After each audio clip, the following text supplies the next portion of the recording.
Hi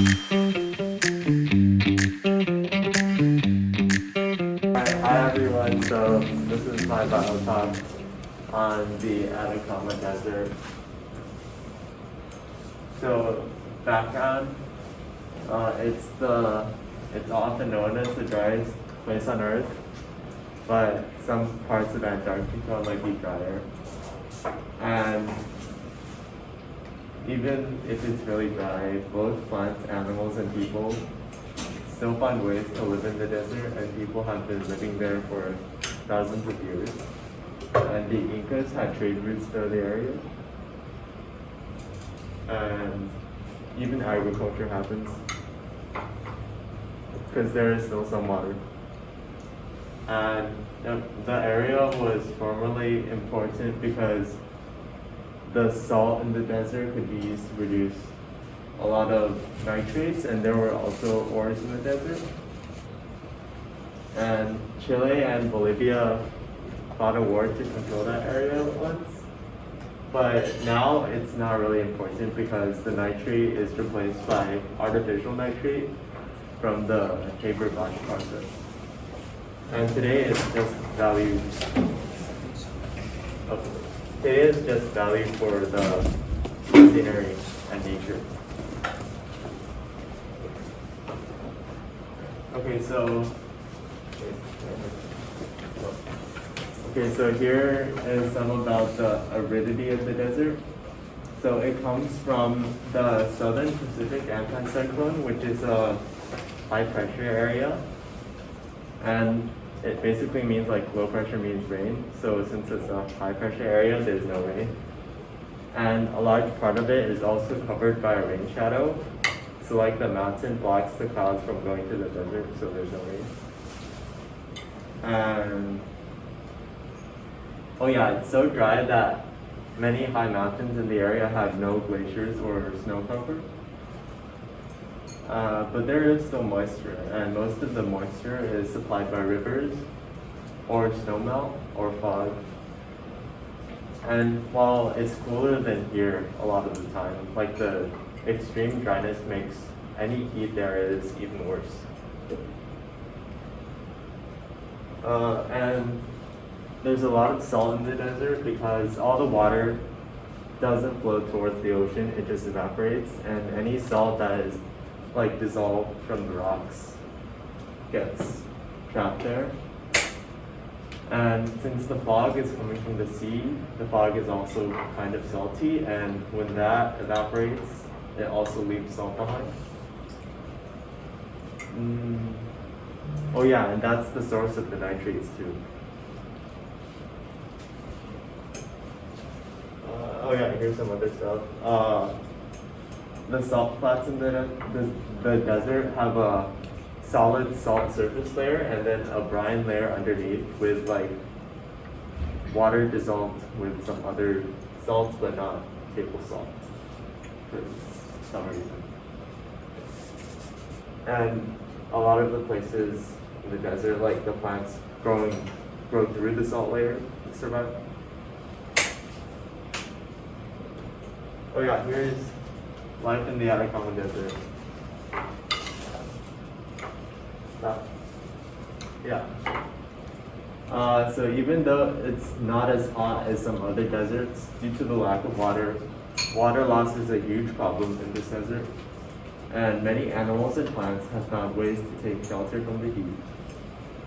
And unsurprisingly, there's many cacti, like that one, and but there are many leaf plants as well.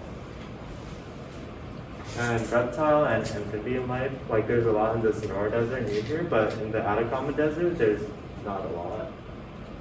But there are mammals and birds. And the plants in the desert have convergently evolved chem photosynthesis, which I guess you guys know what it is. So one way that plants get water in this desert is through condensation. Oh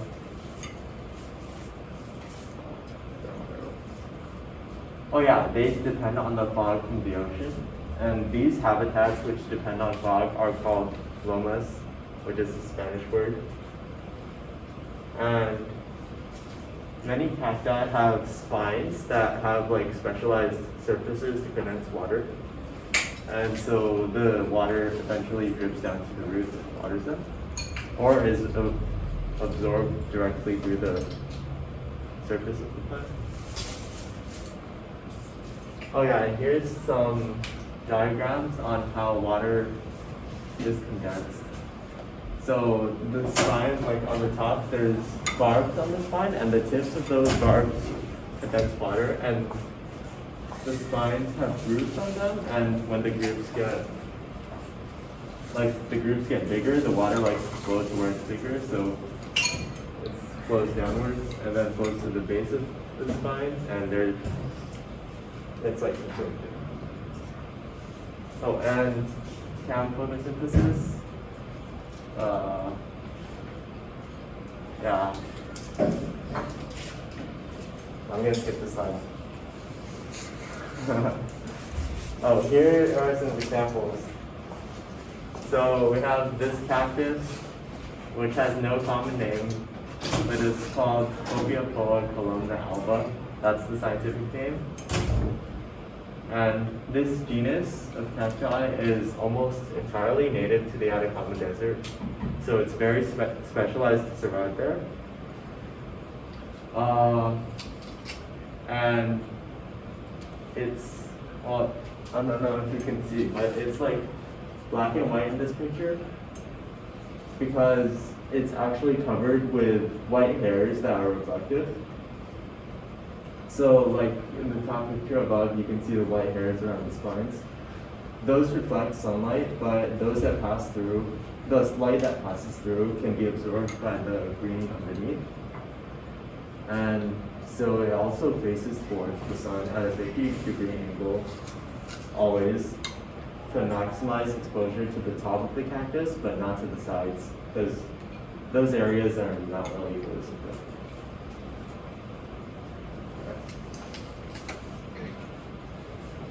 Here's another one without a common name.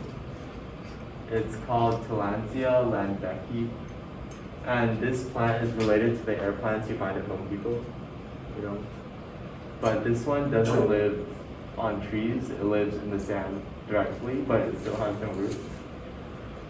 And instead of getting nutrients and water by roots, it gets everything from the fog. And this plant traps like water and dust in the hairs on the leaves. Like its leaves are very hairy, so they trap water and dust, and the plant absorbs those nutrients through the leaves. Oh, and its habitat is southwestern slopes because those places face the fog the most. And it's relatively scarce, but in the areas where the situation is good, it can be very dense. And those habitats are called Tillandsia lomas. Oh, and these plants, like in the top right, you can see that they also help dunes form because on the side which the plants are growing in, more sand accumulates. So it gradually produces sand dunes.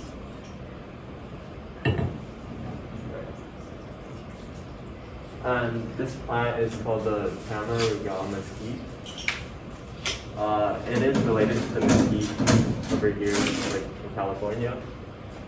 And this tree survives on groundwater. It doesn't absorb water from fog, but it survives through the groundwater through a process called hydraulic redistribution. So at night, when transpiration is not occurring, the tree still absorbs water, but it moves the deeper water up, and then it lets it out again at a shallower area. So during the day, when it is transpiring,